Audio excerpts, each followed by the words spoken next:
हरे कृष्णा। स्वागत है आपका हमारे इस कार्यक्रम में जिसका नाम है सुप्रभात।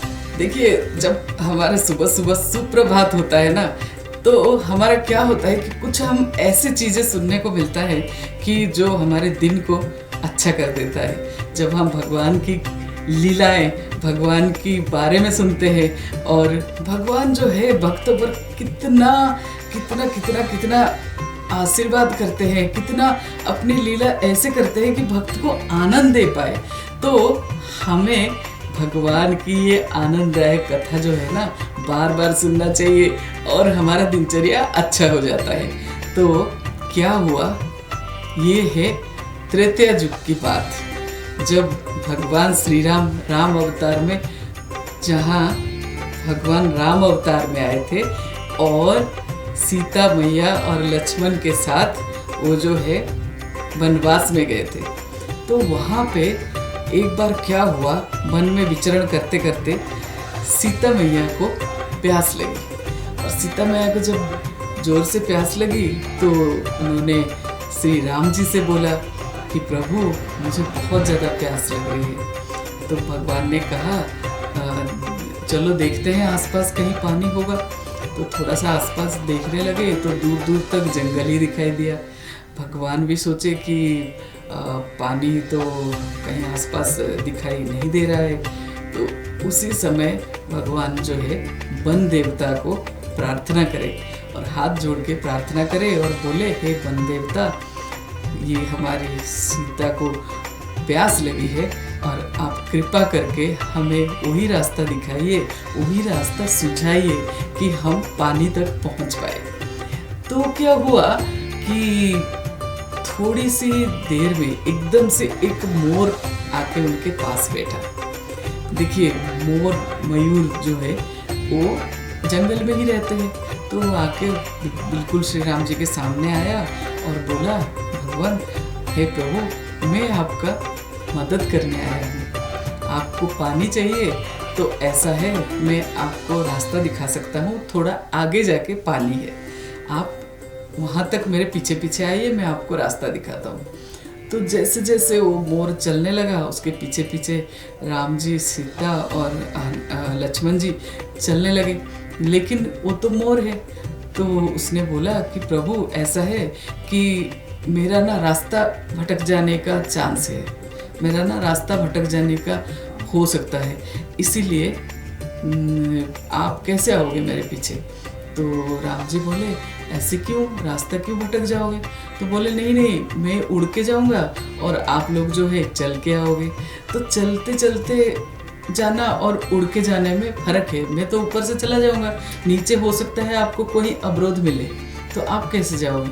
तो इसीलिए ऐसा करता हूँ, मैं थोड़ा सा आगे जाके एक मेरा मोर पंख छोड़ दूंगा, आप उसको ध्यान में रखते रखते आ जाना और थोड़ा थोड़ा आगे आपको एक एक मोर पंख मिलता रहेगा और जब तक आप पानी तक पहुँच जाओगे। तो ऐसे ही किए और तीनों ने, राम, लक्ष्मण और सीता मैया, तीनों ने क्या किया कि वो मोर पंख को देखते देखते एक एक मोर पंख थोड़ी थोड़ी दूर में मिला, तो वो देखते देखते पानी तक पहुंच गए और अपनी प्यास बुझा ली। लेकिन क्या आप जानते हैं कि मोर का पंख छोड़ने का एक समय होता है, एक ऋतु होता है, उसी समय वो अपना पंख छोड़ता है, साल में एक बार। लेकिन इस मोर ने जब बिना ऋतु के, बिना समय के अपना पंख छोड़ दिए, तो ऐसे करने पर मोर का मृत्यु हो जाता है।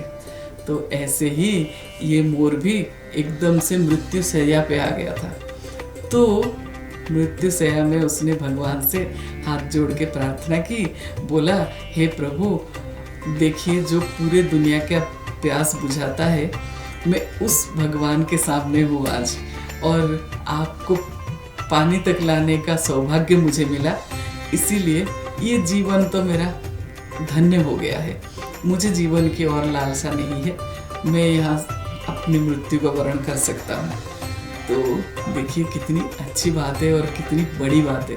लेकिन मोर होते हुए भी उसने अपनी जीवन दांव पे लगा दिया भगवान को प्यास बुझाने के लिए। तो क्या हुआ, भगवान ने भी उसको एक बहुत ही अच्छा प्रॉमिस किया, एक कहा कि ये जो तुम्हारा ऋण है ये मेरे ऊपर ऋण चढ़ गया है, और ये ऋण जो है मैं अगले अवतार में उतारूंगा। और अगले अवतार में श्री राम जो है कृष्ण बन के आए, श्री कृष्ण के रूप में।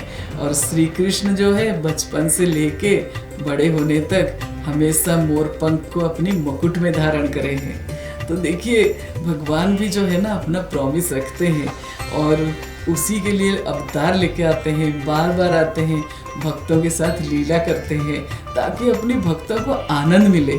देखिए क्या हुआ कि ये जो एक ऋण उतारने के लिए भगवान इतने दूर एक दूसरा अवतार लेके आए। देखिए ये कितनी बड़ी बात है। हम लोगों का कितना ऋण है, कोई ना कोई हमें कुछ ना कुछ मदद करता ही है, और हमारे ऊपर तो ऋण ही ऋण चढ़ाया हुआ है। इस ऋण को उतारने के लिए ना जाने कितना जन्म लेना पड़े। तो इसीलिए हमेशा याद रखिए, किसी का भी ऋण हो तुरंत उतारने की कोशिश करना चाहिए, नहीं तो जन्म पे जन्म लेते रहना पड़ेगा। और इस भौतिक संसार जो कि दुखालयम अशाश्वतम है, यहाँ पे आना ही पड़ेगा हमें।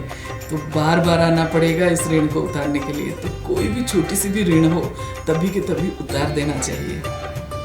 हरे कृष्णा। आपका दिन शुभ हो और मंगलमय हो।